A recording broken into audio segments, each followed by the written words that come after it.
Ребята, еще одной идеей в ремонте является использование вот такого вот ночного света, да, то есть здесь стоят датчики, и ты, когда ночью встаешь, проходишь к санузлу, либо на кухню, они автоматически включаются.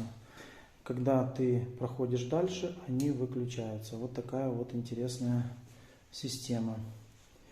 Кстати, покрашены они в цвет стен. Вот вы можете посмотреть, что они себя представляют. Вот такие вот светильнички. А вы что думаете по этому поводу? Хорошая ли эта идея? Напишите в комментариях.